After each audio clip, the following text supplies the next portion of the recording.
Hi friends, welcome to Deepika reviews. Lakshmi నివాసం upcoming ఎపిసోడ్లో ఏం జరగబోతుందో తెలుసుకోవాలనుకుంటున్నారా? అయితే ఛానల్ను సబ్స్క్రైబ్ చేసుకొని సపోర్ట్ చేయడం మర్చిపోకండి. మామయ్య ఎమ్మెల్యే అవ్వటానికి వీల్లేదు, మామయ్య ఎమ్మెల్యే అయితే జరిగే పరిణామాలు ఇవే అని చెప్పి తులసి మనసులో అనుకుంటూ ఉంటుంది. తులసి నిద్రలో గట్టిగా అరవటంతో సిద్ధు పరిగెత్తుకుంటూ తులసి దగ్గరకు వచ్చి, తులసి ఏమైంది అని చెప్పి అడుగుతూ ఉంటాడు. ఏమండి, నేను ఎమ్మెల్యే సీటు వద్దనుకున్నాను కదా అని తులసి అంటూ ఉంటే, అవును తులసి, నువ్వు ఎమ్మెల్యే సీటు క్యాన్సిల్ చేసుకోవడం వల్లే కదా ఇంట్లో వాళ్ళంతా కూడా నిన్ను సొంత మనిషిలా చూసుకుంటుంది అని సిద్ధు అంటూ ఉంటాడు. నేను అది కాదండి చెప్పేది అని తులసి అంటూ ఉంటే, మరేంటో చెప్పు అని సిద్ధు అంటూ ఉంటాడు. నేను క్యాన్సిల్ చేసుకున్న ఎమ్మెల్యే సీటు మీరు తీసుకుంటే బాగుంటుందండి అని చెప్పి తులసి అంటుంది. ఏం మాట్లాడుతున్నావు తులసి? నువ్వు క్యాన్సిల్ చేసుకున్న ఎమ్మెల్యే సీటు నాన్న తీసుకోవాలనుకుంటున్నారు, నాన్న ఎమ్మెల్యేగా గెలవాలనుకుంటున్నారు అని చెప్పి సిద్ధు అంటూ ఉంటాడు. మామయ్య ఎమ్మెల్యేగా గెలిస్తే చాలా ఘోరాలు జరిగిపోతాయండి అని తులసి అంటూ ఉంటుంది. తులసి, నువ్వేం మాట్లాడుతున్నావో నాకు అర్థం కావట్లేదు అని సిద్ధు అంటూ ఉంటాడు. మావయ్య బెల్ట్ షాపు వాళ్ళతో మాట్లాడటం నేను విన్నానండి. మావయ్య ఎమ్మెల్యే అయితే కనుక బెల్ట్ షాపు వల్ల ఆగడాలు ఎక్కువైపోతాయి. అంతేకాదు, ఆ సూపర్ నికా భార్గవ్ వాళ్ళు ఖుషీని ఇవ్వమని మావయ్యను అడగటం కూడా నేను చూశాను. మావయ్య ఎమ్మెల్యే అయిన తరువాత ఖుషీని వాళ్ళకు అప్పచెప్తానని మాటిచ్చారండి. అంతేకాదు, మావయ్య ఎమ్మెల్యే అవ్వటానికి కావలసిన పెట్టుబడి వాళ్ళు పెడతామన్నారండి, ఖుషీని వాళ్ళకిస్తే కనుక అని చెప్పి తులసి సిద్ధుతో చెప్తూ ఉంటుంది. తులసి, నువ్వు పొరపాటు పడుతున్నావు. నాన్న మారిపోయారు తులసి. ఖుషీని మనవరాలిగా ఒప్పుకున్నారు, నిన్ను కోడలిగా ఒప్పుకున్నారు. అవన్నీ మర్చిపోయావా? నాన్న మారిపోయారు, నువ్వు కలగన్నట్టున్నావు తులసి అని చెప్పి సిద్ధు అంటూ ఉంటాడు. నేను కలగనటం ఏంటండి? నేను కలగనలేదు, నిజమే చెప్తున్నానండి. ఇందాకలా హాస్పిటల్ నుంచి ఇంటికి వస్తుంటే మావయ్య సూపర్నిక వాళ్ళతో మాట్లాడటం నేను విన్నానండి అని తులసి అంటూ ఉంటుంది. అందుకే మీరు ఎమ్మెల్యే అవ్వండి అని చెప్పి తులసి అంటూ ఉంటుంది. మా నాన్న గెలిస్తే చూడాలన్న కోరిక నాకు కూడా ఉంది తులసి. నాన్నకు పోటీగా నాకు ఎమ్మెల్యే సీటు కావాలని అనుకోవట్లేదు అని చెప్పి సిద్ధు చెప్తూ ఉంటాడు. ఈ విషయం గురించి ఎక్కువగా ఆలోచించకు తులసి, ఆలోచిస్తే లేనిపోని ఆలోచనలన్నీ వస్తూ ఉంటాయి అని చెప్పి సిద్ధు అంటాడు. అయ్యో, ఇది నా ఆలోచన కాదండి, మావయ్య మాట్లాడటం నేను విన్నాను అని చెప్పి తులసి అంటూ ఉంటుంది. గతంలో నాన్న చేసినవన్నీ నీకు గుర్తుకు వస్తున్నట్టున్నాయి, వాటిని ఆలోచిస్తూ ఆయన మారిపోలేదనుకుంటున్నావు, అందుకే ఇలా మాట్లాడుతున్నావు. వద్దు తులసి, ఈ విషయం గురించి మన ఇద్దరి మధ్య అనవసరంగా లేనిపోని గొడవలు వద్దు, ఈ విషయాన్ని ఇక్కడే వదిలేయ్ అని చెప్పి సిద్ధు చెప్తూ ఉంటాడు. భగవంతుడా, ఈయనకి ఎలా చెప్తే అర్థమవుతుంది అని చెప్పి తులసి మనసులో అనుకుంటూ ఉంటుంది. ఎట్టి పరిస్థితిలో మావయ్య ఎమ్మెల్యే అవ్వకూడదు, మావయ్య ఎమ్మెల్యే అయితే ఖుషీ నా నుంచి దూరం అయిపోతుంది, ఖుషీ నా నుంచి దూరం అవుతే నేను తట్టుకోలేవను అని చెప్పి తులసి మనసులో అనుకుంటూ ఉంటుంది. ఇక మరోవైపు జయనందన్ హాస్పిటల్కు వెళ్తాడు. స్పృహలోకి వచ్చిన లక్ష్మిని చూసి, అత్తయ్య ఇప్పుడు ఎలా ఉంది అని చెప్పి అడుగుతూ ఉంటాడు. బాగానే ఉంది బాబు అని చెప్పి లక్ష్మి అంటూ ఉంటుంది. జైబాబు, జాను చనిపోలేదు, జాను బ్రతికే ఉంది, నా దగ్గరకు వచ్చింది, నాతో మాట్లాడింది అని చెప్పి లక్ష్మి చెప్తూ ఉంటుంది. చూసావా బాబు, కూతురుపై ఉన్న ప్రేమతో కూతురు చనిపోయిందని తెలిసి కూడా బ్రతికే ఉందనుకుంటుంది లక్ష్మి అని చెప్పి సేనయ్య చెప్తూ ఉంటాడు. జాను చచ్చిపోలేదు, ఎక్కడో బ్రతికే ఉంది, నా నుంచి దాక్కుంటుంది అని చెప్పి జయనందన్ మనసులో అనుకుంటూ ఉంటాడు. అవును మోయ్య, ఈ విషయాన్ని ఇక్కడే వదిలేసేయండి, జాను లేదన్న విషయం మళ్ళీ అత్తయ్యకు గుర్తు చేస్తే అత్తయ్య ప్రాణానికే ప్రమాదం అని జయనందన్ చెప్తూ ఉంటాడు. అవును బాబు, నువ్వు చెప్పింది కూడా నిజమే అని చెప్పి సేనయ్య జయనందన్తో చెప్తూ ఉంటాడు. ఇక అప్పుడే డాక్టర్ వస్తారు. అందరూ అడ్డు తప్పుకోండి, ఒకసారి ఎలా ఉందో పేషెంట్కి చెక్ చేస్తాను అని డాక్టర్ అంటూ ఉంటుంది. ఇక అందరూ కూడా అడ్డు తప్పుకుంటారు. ఇక లక్ష్మికి చెక్ చేయటం పూర్తవగానే, డాక్టర్, నా భార్యకి ఎలా ఉంది అని చెప్పి శ్రీనివాసరావు అడుగుతూ ఉంటాడు. She is all right, discharge కూడా చేస్తున్నాము, ఫార్మాలిటీస్ పూర్తి చేసి తీసుకెళ్ళిపోండి అని చెప్పి డాక్టర్ చెప్తూ ఉంటుంది. Thank you doctor, thank you so much అని చెప్పి శ్రీనివాసరావు చెప్తూ ఉంటాడు. ఇక మరోవైపు బసవరాజు హడావిడి చేస్తూ ఉంటాడు. ఏంటండి ఇంత సంతోషంగా ఉన్నారు, హడావిడి చేసేస్తున్నారు అని విశాలాక్షి బసవరాజుని అడుగుతూ ఉంటుంది. మన ఇంటికి సీఎం సూర్యప్రతాప్ గారు వస్తున్నారు విశాల, అన్ని ఏర్పాట్లు దగ్గరుండి చూసుకో అని బసవరాజు చెప్తూ ఉంటాడు. సరేనండి అని చెప్పి విశాలాక్షి చెప్తూ ఉంటుంది. ఇక అప్పుడే బసవరాజు ఇంటి ముందు కారు వచ్చి ఆగుతుంది. అదిగో సీఎం గారు వచ్చారు అని చెప్పి బసవరాజు సంతోషంగా కారు దగ్గరికి వెళ్ళి నమస్కారం సీఎం గారు అని చెప్పి అంటూ ఉంటాడు. నమస్కారం బసవరాజు గారు అని చెప్పి సీఎం చెప్తూ ఉంటాడు. సీఎం గారు మీరు మా ఇంటికి రావటం మా అదృష్టంగా భావిస్తున్నాము అని బసవరాజు చెప్తూ ఉంటాడు. మీ కోడలు తులసి 20 మంది పిల్లలను ప్రాణాలకు తెగించి కాపాడింది. అలాంటి తులసికి హైకమాండ్ ఎమ్మెల్యే టికెట్ కన్ఫర్మ్ చేస్తే తను ఎమ్మెల్యే అవ్వాలనుకోవట్లేదని ఎమ్మెల్యే టికెట్ని రిజెక్ట్ చేసింది. ఆ విషయం గురించే తులసి గారితో మాట్లాడదామని వచ్చాను అని చెప్పి సీఎం చెప్తూ ఉంటాడు. తులసి నా కోడలే సీఎం గారు పిలుస్తానుండండి అని బసవరాజు అమ్మ తులసి తులసి నిన్ను కలవటానికి సీఎం గారు వచ్చారు ఇలారా అని చెప్పి పిలుస్తూ ఉంటాడు. ఇక తులసి కిందికి వచ్చి నమస్కారం సీఎం గారు అని చెప్పి అంటూ ఉంటుంది. అమ్మ తులసి నీ డేర్ అండ్ డాషింగ్కి నేను నిన్ను అప్రిషియేట్ చేయకుండా ఉండలేకపోతున్నానమ్మా అని సీఎం చెప్తూ ఉంటాడు. 20 మంది పిల్లలను ప్రాణాలకు తెగించి కాపాడావు. పోలీసుల వల్ల కాని పని నువ్వు చేశావు. నిజంగా నువ్వు గ్రేట్ అమ్మా. నీలాంటి నాయకురాలు మా పార్టీలో ఉండాలని మేమంతా కోరుకుంటున్నాము. అందుకే నీకు ఎమ్మెల్యే టికెట్ కన్ఫర్మ్ చేస్తే నువ్వేమో ఆ ఎమ్మెల్యే టికెట్ని రిజెక్ట్ చేశావు. మరొకసారి ఆలోచించమ్మా అని సీఎం అంటూ ఉంటాడు. ఆడవాళ్లకు ఇంటి పనులే సరిపోతాయి, ఇంకా రాజకీయాలు ఏం చేస్తారు సీఎం గారు అని బసవరాజు అంటూ ఉంటాడు. అలా మాట్లాడతావేంటి బసవరాజు?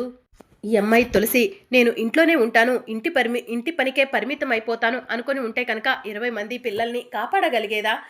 ఇంతమంది చేత గౌరవ మర్యాదలు అందుకోబడేదా అని సీఎం అంటూ ఉంటాడు. ఆడవాళ్లను గౌరవించు బసవరాజు, ఇంటి పనులకే పరిమితం అన్నట్టు చులకనగా చూడకు అని చెప్పి సీఎం అంటూ ఉంటాడు. క్షమించండి సీఎం గారు అని బసవరాజు అంటూ ఉంటాడు. విశాల సీఎం గారికి జ్యూస్ తీసుకొచ్చివు అని బసవరాజు అంటూ ఉంటాడు. సరేనండి అని విశాలాక్షి అక్కడి నుంచి వెళ్ళిపోతుంది. అమ్మ తులసి మరొకసారి ఆలోచించమ్మా అని సీఎం అంటూ ఉంటే నేను ఆల్రెడీ నిర్ణయం తీసుకున్నాను సీఎం గారు.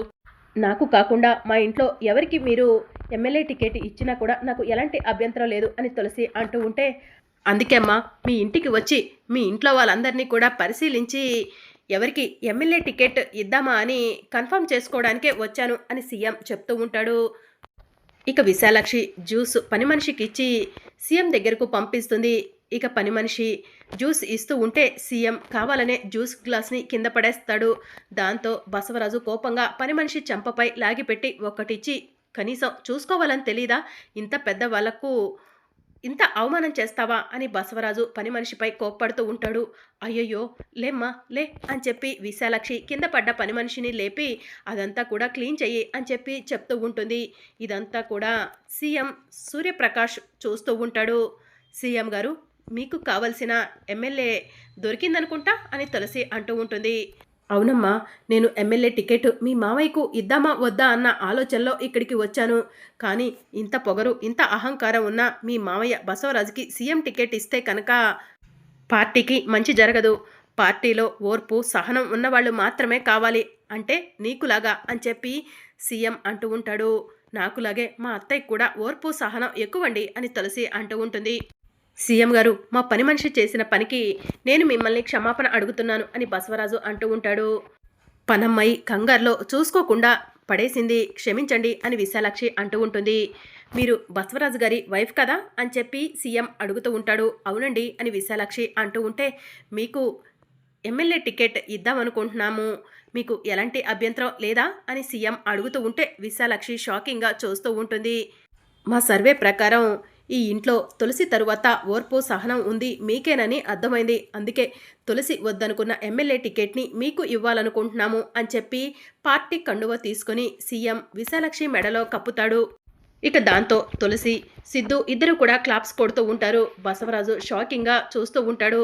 సీఎం గారు నాకు ఎమ్మెల్యే టికెట్ కన్ఫర్మ్ చేస్తారనుకుంటే మీరేంటి నా భార్య మెడలో పార్టీ కండువ కప్పారు అని బసవరాజు అంటూ ఉంటాడు. బసవరాజు మా సర్వే ప్రకారం నువ్వు ఎమ్మెల్యే అవ్వటం ఏ కోశాన కూడా కనిపించట్లేదు అని చెప్పి సీఎం చెప్తూ ఉంటాడు. ఇక దాంతో బసవరాజు కోపంగా అక్కడి నుంచి వెళ్ళిపోతాడు. విశాలాక్షి గారు మిమ్మల్ని మా పార్టీలోకి ఆహ్వానిస్తున్నాము, మీరే ఈ నియోజకవర్గానికి ఎమ్మెల్యే అని చెప్పి సీఎం చెప్తూ ఉంటాడు. థ్యాంక్ యూ సీఎం గారు, మా అమ్మకు ఎమ్మెల్యే టికెట్ ఇచ్చినందుకు అని సిద్ధు అంటూ ఉంటాడు. సరే ఇక నేను బయలుదేరతాను అని చెప్పి సీఎం అక్కడి నుంచి వెళ్ళిపోతాడు. సీఎం అక్కడి నుంచి వెళ్ళిపోగానే విశాలాక్షి పార్టీ కండువా కప్పుకొని బసవరాజు దగ్గరకు వెళ్ళి, ఏమండి నా మెడలో ఇది ఎలా ఉంది అని చెప్పి అడుగుతూ ఉంటుంది. ఇక దాంతో బసవరాజు విశాలాక్షి చంపపై లాగిపెట్టి ఒక్కటిస్తాడు. నాకు రావాల్సిన ఎమ్మెల్యే టికెట్ నీకు ఇచ్చారు. నువ్వు సంబరపడిపోతున్నావేమో, కానీ నేను సంతోషంగా లేను విశాలాక్షి. ఇది నాకు ఘోర అవమానం, నేను తట్టుకోలేకపోతున్నాను అని చెప్పి బసవరాజు అంటూ ఉంటాడు. అలా మాట్లాడకండి అని విశాలాక్షి అంటూ ఉంటుంది. నీ భర్త నీ కళ్ళ ముందు ప్రాణాలతో ఉండాలంటే నువ్వు ఈ ఎమ్మెల్యే టికెట్ని క్యాన్సిల్ చేసుకొని నా భర్త బసవరాజుకు ఇవ్వమని ప్రెస్ మీట్లో చెప్పాలి. చెప్తావా? చెప్పు విశాల. అలా అయితేనే నేను ప్రాణాలతో నీ కళ్ళ ముందు ఉంటాను అని బసవరాజు అంటూ ఉంటాడు. వద్దండి, మీరు అలాంటి నిర్ణయం తీసుకోకండి. మీరు చెప్పినట్టుగానే ప్రెస్ మీట్లో నాకు ఎమ్మెల్యే అవటం ఇష్టం లేదని, మా ఇంట్లో ఎమ్మెల్యే అయ్యే అర్హత నా భర్తకే ఉందని నేను అందరి ముందు చెప్తానండి అని విశాలాక్షి అంటూ ఉంటుంది. ఒరే సిద్ధు, ఏం చూస్తున్నావురా? వెంటనే ప్రెస్ వాళ్ళను ఇంటికి రమ్మను అని బసవరాజు అంటూ ఉంటాడు. ఇప్పుడు అత్తయ్య ప్రెస్ ముందు ఎమ్మెల్యే టికెట్ మావయ్యకు ఇవ్వమంటే నేను అనుకున్న ఘోరం జరిగిపోతుంది. ఎట్టి పరిస్థితిలో మావయ్యకు ఎమ్మెల్యే టికెట్ రాకూడదు అని తులసి మనసులో అనుకుంటుంది. ఇక సిద్ధు ప్రెస్ వాళ్ళకు ఫోన్ చేయగానే ప్రెస్ వాళ్ళు బసవరాజు ఇంటి ముందు నుంచుని, బసవరాజు గారు బయటికి రండి అని చెప్పి పిలుస్తూ ఉంటారు. విశాల రా వెళ్దాం అని బసవరాజు విశాలాక్షిని తీసుకొని ప్రెస్ ముందుకు వెళ్తాడు. బసవరాజు గారు, సీఎం మీ ఇంటికి వచ్చి మీ భార్య విశాలాక్షి గారికి ఎమ్మెల్యే టికెట్ కన్ఫర్మ్ చేసి వెళ్ళినట్టు మాకు ఇన్ఫర్మేషన్ వచ్చింది. ఆ విషయం గురించే మీరు మాట్లాడాలనుకుంటున్నారా అని ప్రెస్ వాళ్ళు అడుగుతూ ఉంటారు. అప్పుడు విశాలాక్షి మైకు తీసుకొని, అందరికీ నమస్కారం. నేను ఎమ్మెల్యే కావాలని అనుకోవట్లేదు, కానీ సీఎం గారు అనుకోకుండా మా ఇంటికి వచ్చి నన్ను పార్టీలోకి ఆహ్వానిస్తున్నానని పార్టీ కండువా కప్పి వెళ్ళారు. నాకు ఎమ్మెల్యే అయ్యే అర్హత లేదు. మా ఇంట్లో ఎమ్మెల్యే అయ్యే అర్హత ఒకే ఒక్కరికి ఉంది అని చెప్పి విశాలాక్షి అంటూ ఉంటుంది. ఎవరు ఆ ఒక్కరు విశాలాక్షి గారు అని ప్రెస్ వాళ్ళు అడుగుతూ ఉంటారు. అప్పుడు విశాలాక్షి చెప్పబోతూ ఉండగా, మైక్ ఇలా ఇవ్వండి అత్తయ్య అని చెప్పి తులసి మైక్ తీసుకుంటుంది. తులసి గారు, మీరు చెప్తారా ఎమ్మెల్యే అయ్యే అర్హత మీ ఇంట్లో ఎవరికుందో అని ప్రెస్ వాళ్ళు అడుగుతూ ఉంటారు. చెప్తాను అని చెప్పి తులసి అంటుంది. ఎవరో చెప్పండి తులసి గారు, మేమంతా కూడా ఎవరా ఈ నియోజకవర్గానికి ఎమ్మెల్యే అని ఎదురు చూస్తున్నాము అని ప్రెస్ వాళ్ళు అడుగుతూ ఉంటారు.